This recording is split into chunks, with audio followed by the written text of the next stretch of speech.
This was news. He hadn't talked about the actual kidnapping before. I was oblivious to everything in the courtroom. My eyes stayed on Gary Saniji Murphy. I tried to sound as casual and non-threatening as I could. Easy does it. Nice and slow. This was like walking on the edge of a chasm. I could help him, or we could both fall in. What went wrong with Saniji's plan? Everything that could go wrong, he said. He was still Gary Murphy. I could see that. He had not transferred into the Saniji personality, but Gary Murphy knew about Gary Saniji's activities. Under hypnosis, Gary Murphy knew Saniji's thoughts. The courtroom remained silent and very still. There wasn't a flicker of motion anywhere in my peripheral vision. More details about the kidnapping came from Gary. He checked on the Goldberg boy, and the boy was dead. His face was all blue. Must have been too much of the barbiturate. Saniji couldn't believe that he'd made a mistake. He'd been so thorough and careful. He'd talked to anesthesiologists beforehand. I asked a key question. How did the boy's body get so bruised and beaten? What exactly happened to the Goldberg boy? Saniji went a little crazy. He couldn't believe his bad luck.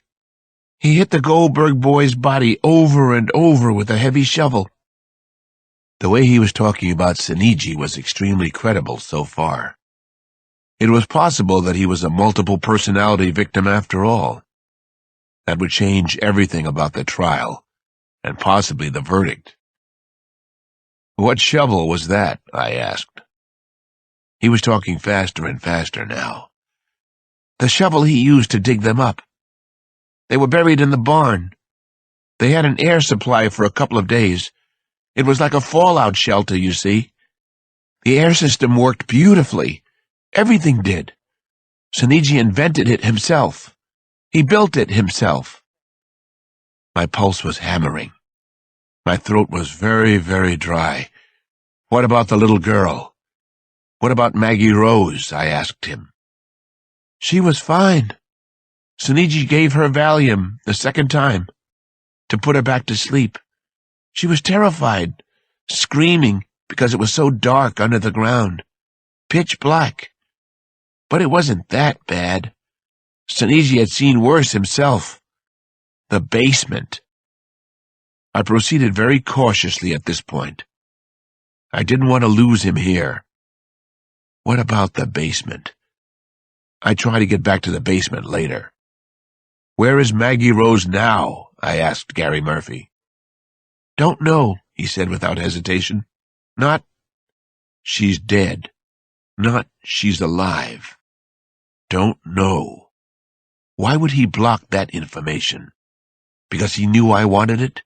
Because everyone in that courtroom wanted to know the fate of Maggie Rose Dunn? Saniji went back to get her, he said next. The FBI had agreed to the $10 million ransom. Everything was all set. But she was gone. Maggie Rose wasn't there when Saniji came back again. She was gone. Somebody else had taken the girl out of there. The spectators in the courtroom were no longer quiet, but I still kept my concentration on Gary. Judge Kaplan was reluctant to bang her gavel and ask for order. She did stand up. She motioned for quiet, but it was a useless gesture. Somebody else had taken the girl out of there. Somebody else had the girl now. I rushed in a few more questions before the room went completely out of control, and maybe Saniji Murphy with it. My voice remained soft, surprisingly calm under the circumstances. Did you dig her up, Gary? Did you rescue the little girl from Saniji? Do you know where Maggie Rose is now? I asked him. He didn't like that line of questioning. He was perspiring heavily. His eyelids flickered. Of course not. No. I had nothing to do with any of it. It was Saniji all the way. I can't control him. Nobody can. Don't you understand that? I leaned way forward in my chair. Is Seniji here right now? Is he here with us this morning? Under any other circumstances, I wouldn't have tried to push him this far. Can I ask Seniji what happened to Maggie Rose? Gary Murphy shook his head repeatedly from side to side. He knew something else was happening to him now. It's too scary now, he said. His face was dripping with perspiration and his hair was wet. It's scary. Seniji's real bad news. I can't talk about him anymore. I won't. Please help me, Dr. Cross. Please help me. All right, Gary, that's enough. I brought Gary out of hypnosis immediately. It was the only humane thing to do under the circumstances. I had no choice. Suddenly, Gary Murphy was back in the courtroom with me. His eyes focused on mine. I saw nothing but fear in them. The courtroom crowd was out of control. TV and print reporters rushed to make calls to their newsrooms. Judge Kaplan slammed her gavel over and over again. Somebody else had Maggie Rose done. Was that possible? It's all right, Gary, I said. I understand why you were afraid. He stared at me. Then his eyes very slowly trailed around the loudly buzzing courtroom. What happened? He asked. What just happened in here? Chapter 63. I still remembered some Kafka, in particular, the chilling opening of Kafka's The Trial. Someone must have been telling lies about Joseph K., for without having done anything wrong, he was arrested one fine morning. That was what Gary Murphy wanted us to believe. That he was trapped in a nightmare. That he was as innocent as Joseph K. I had my picture taken a couple of dozen times as I left the courthouse. Everybody had a question to ask. I had no comments to make. I never miss a good chance to shut up. Was Maggie Rose still alive? The press wanted to know. I wouldn't say what I thought, which was that she probably wasn't. As I was leaving the courthouse, I saw Catherine and Thomas Dunn walking toward me. They were flanked by TV and print news people. I wanted to talk to Catherine, but not to Thomas. Why are you helping him? Thomas Dunn raised his voice. Don't you know he's lying? What's wrong with you, Cross? Thomas Dunn was extremely tense and red-faced, out of control. The veins in his forehead couldn't have been more prominent. Catherine Rose looked miserable, completely desolate. I've been called as a hostile witness, I said to the Dunns. I'm doing my job, that's all. Well, you're doing your job badly, Thomas Dunn continued to attack me. You lost our daughter in Florida. Now you're trying to free her kidnapper. I'd had enough from Thomas Dunn, finally. He'd made personal attacks on me in the press and on TV, as much as I wanted to get his daughter back. I wasn't about to take any more abuse from him.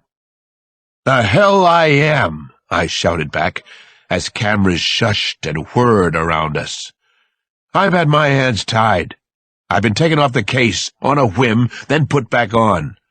And I'm the only one who's gotten any results. I whirled away from both the Dunns and headed down a steep flight of stairs. I understood their anguish, but Thomas Dunn had been badgering me for months. He'd gotten personal, and he was wrong. Nobody seemed to get one simple fact. I was the one still trying to get at the truth about Maggie Rose. I was the only one. As I reached the bottom of the stairs, Catherine Rose came up from behind. She had run after me. Photographers had followed her. They were everywhere, their automatic film wasters clicking like crazy. The press was elbowing in. I'm sorry about all that, she said before I could manage a word. Losing Maggie is destroying Tom, destroying our marriage. I know you've done your best. I know what you've gone through. I'm sorry, Alex. I'm sorry for everything. It was a strange, strange moment. I finally reached out and took Catherine Rose Dunn's hand. I thanked her and promised her I wouldn't stop trying. The photographers continued to snap pictures. Then I quickly left the scene, refusing to answer another question, absolutely refusing to tell them what had just passed between Catherine Rose and myself. Silence is the best revenge with the press jackals. I headed home. I was still searching for Maggie Rose Dunn, but inside Soniji Murphy's mind now. Could she have been taken from the kidnapping site by somebody else? Why would Gary Murphy tell us that she had? As I drove into Southeast, I wondered about what Gary Murphy had said under hypnosis. Was Gary Soniji setting us all up beautifully in the courtroom? That was a scary possibility, and a very real one. Was all this part of one of his terrifying plans? The next morning, I tried to put Soniji Murphy under hypnosis a second time. The amazing detective, Dr. Cross, was back on center stage. That's how it sounded in the morning news, anyway. The hypnosis didn't work this time. Gary Murphy was too frightened, or so his lawyer claimed. There was too much hubbub in the crowded courtroom. The room was cleared once by Judge Kaplan, but that didn't help either. I was cross-examined by the prosecution that day, but Mary Warner was more interested in getting me off the stand than in questioning my credentials. My part in the trial was over, which was just fine by me. Neither Sampson nor I came to court for the rest of that week, a time of more expert testimony. We went back on the street. We had new cases. We also tried to rework a couple of troubling angles concerning the actual day of the kidnapping. We reanalyzed everything, spending hours in a conference room filled with files. If Maggie Rose had been taken from the site in Maryland, she could still be alive. There was still a slim chance. Sampson and I returned to Washington Day School one more time to interview some of the school's teachers. To put it mildly, most of them weren't overjoyed to see us again. We were still testing the accomplice theory. It was definitely a possibility that Gary Soniji had been working with someone from the start. Could it be Simon Conklin, his friend from around Princeton? If not Conklin, then who? No one at the school had seen anyone to support the notion of an accomplice for Gary Soniji. We left the private school before noon and had lunch at a Roy Rogers in Georgetown. Roy's chicken is better than the Colonel's, and Roy has those swell hot wings. Lots of zing in those babies. Sampson and I settled on 5 orders of wings and 2 32-ounce Cokes. We sat at a tiny picnic table by Roy's kiddie playground. After lunch, maybe we'd go on the seesaw. We finished our lunch and decided to drive out to Potomac, Maryland. For the rest of the afternoon, we canvassed Sorrel Avenue and the surrounding streets. We visited a couple of dozen houses and were about as welcome as Woodward and Bernstein would be. Not that the cold reception stopped us. No one had noticed any strange cars or people in the neighborhood, not in the days before or after the kidnapping. No one could remember seeing an unusual delivery truck, not even the usual kind, utility repairs, flour, and grocery deliveries. Late that afternoon, I went for a drive by myself. I headed out toward Crisfield, Maryland, where Maggie Rose and Michael Goldberg had been kept underground during the first days of the kidnapping. In a crypt? In a cellar? Gary Soniji Murphy had mentioned the basement under hypnosis. He'd been kept in a dark cellar as a child. He'd been friendless for long stretches of his life. I wanted to see the farm all by myself this time. All the disconnects in the case were bothering the hell out of me. Loose fragments were flying around inside my head as disconcerting